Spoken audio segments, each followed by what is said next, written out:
Now, spin splitting or splitting of NMR signal. In this very important video, we are going to discuss how splitting of NMR signal takes place in two parts actually. First of all, we'll see the pattern of splitting, how splitting is taking place, and in second part, we will discuss why this splitting is occurred, why this splitting of NMR signal is taking place, that we are going to discuss.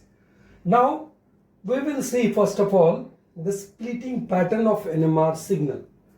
For that purpose, I have taken here one example. Obviously, from the knowledge which we have gained up till now, we can decide the number of NMR signals for this molecule. So it is very easy. We will find the number of types of proton present in this molecule. A and B is not equivalent to A. So there are two types of proton. Obviously, we will get two NMR signal. Then second question is whether A will give the first signal, means close to the TMS or having smaller value, and or B will give the NMR signal first. That is another question.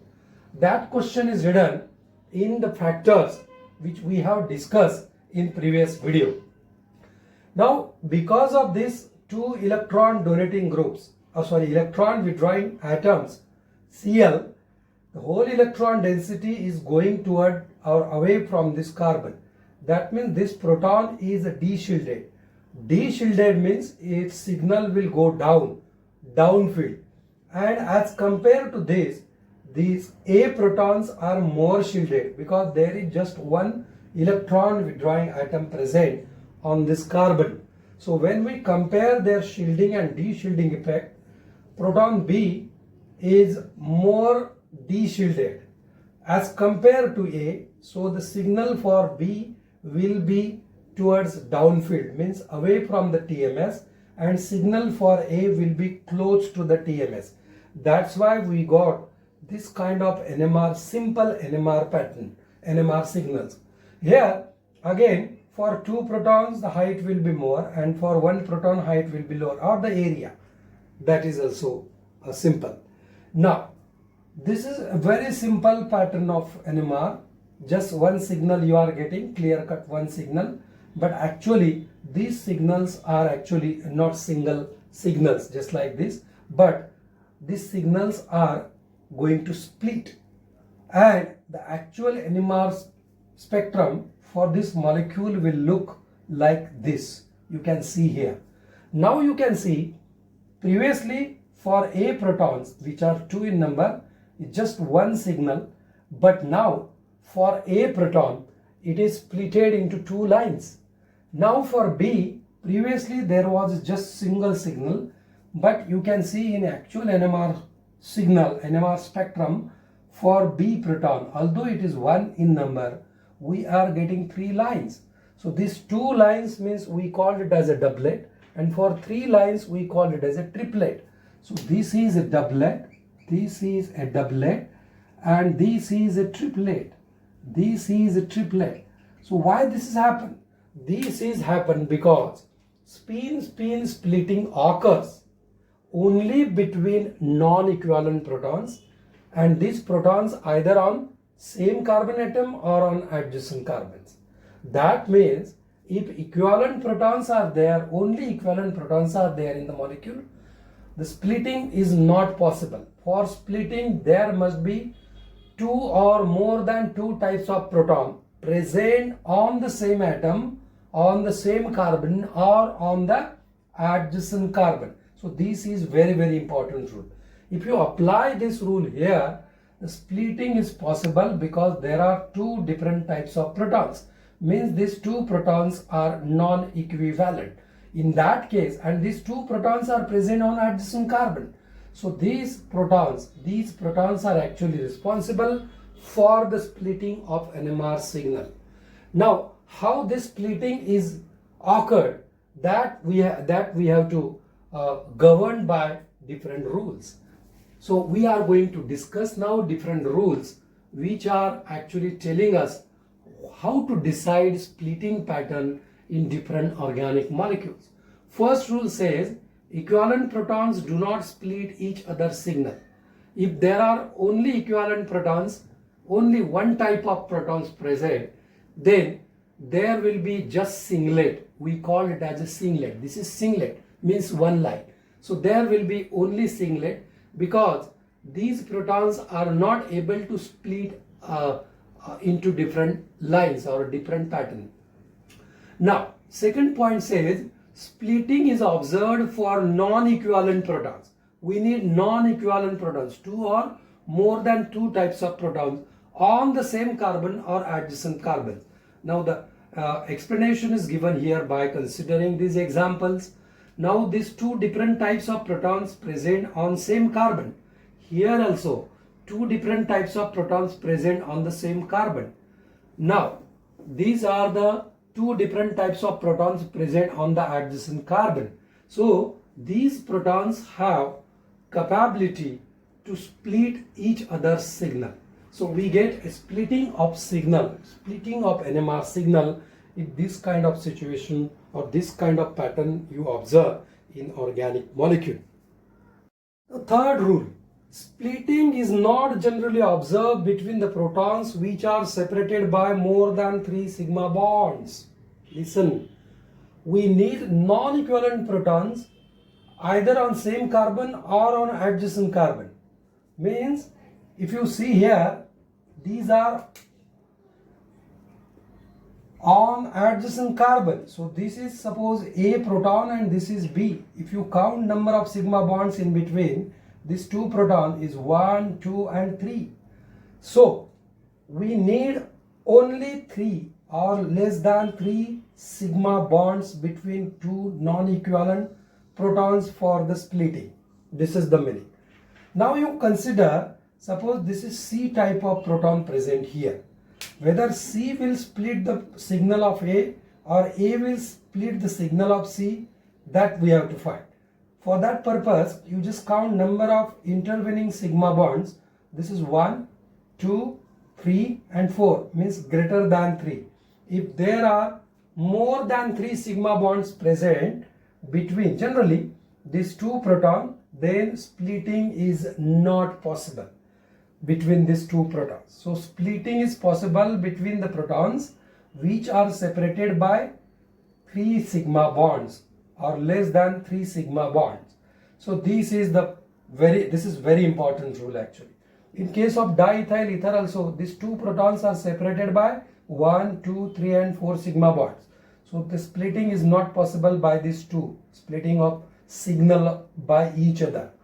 But this is present, this is on adjacent carbon. So this proton can split the signal of this and this proton can split the signal of this. So splitting is possible only between the non-equivalent protons which are either on same carbon or on adjacent carbon. More or less the meaning is same. Now very important part is, if there are non-equivalent, n number of non-equivalent protons present on the same proton or on adjacent proton, then how many signals will get, how many peaks will get by the nearby proton? If there are n number of protons present on the carbon, how many peaks will be given by the adjacent proton is n plus 1 peaks. So you can find out. So I have given here one simple calculation. N number of proton means there is no non-equivalent proton on adjacent carbon or same carbon, means 0. If I put the value, we get 1 peak, we call it as a singlet. If on adjacent carbon or same carbon, non-equivalent proton is 1, then 1 plus 1, 2, so 2 peaks for that proton. For adjacent proton, we get 2 peaks. It is called doublet. Similarly, you can find for 3 peaks, we call triplet. For 4 peaks, we call quartet. For 5 peaks, we call quintet. For 6 peaks, we call sextet. And for 7 peaks, we call septet. And more than 7 peaks, listen carefully. For more than 7 peaks, we call multiplet. So in this way, names are given for the peaks. Now, if I write here one example, suppose I have to write here CH3, CH2 and Br. CH3, CH2, Br.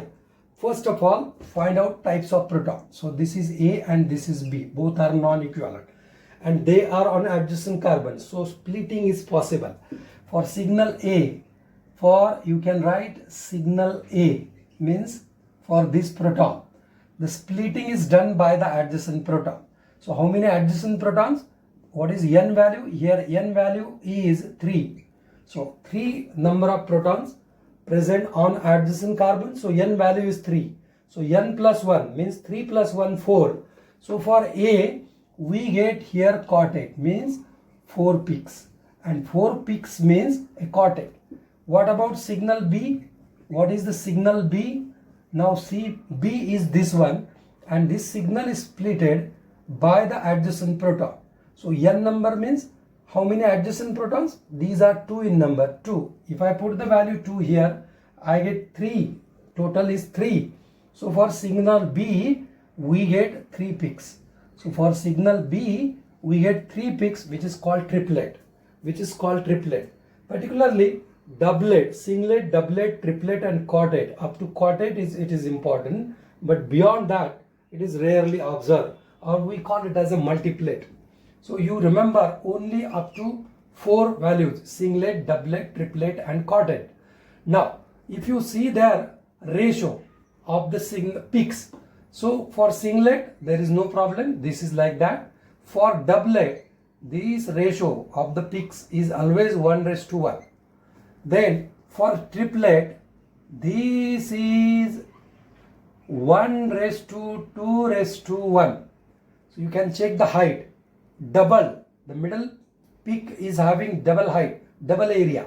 So this is 1:2:1 for triplet. And for quartet, that will be, there will be 4 peaks. So this is 3:1. So you can check here, this is 1:3:3:1. So 1:3:3:1. This is the height of the peaks of that splitted signal. So this is, if there is a singlet, no problem. If there is a doublet, this is 1:1. There is a triplet, this is 1:2:1. If there is a quartet, this is 1:3:3:1. Peak area is 1:3:3:1. So you can check the height. So accordingly, you can find out. So what is use of that? Why splitting is occurred? That we are going to discuss very soon. But what is use of this? So by using this splitting present in the molecule, we can judge, we can find out how many protons are there on adjacent carbon, how many non-equivalent protons are there on the adjacent carbon. And this information is useful to decide the structure of the molecule, particularly which are unknown molecules. We can find out the structure more easily, or it is a very valuable information to decide the structure of the organic molecule. How many protons, non-equivalent protons are there on adjacent carbon are actually given by the splitting, spin splitting.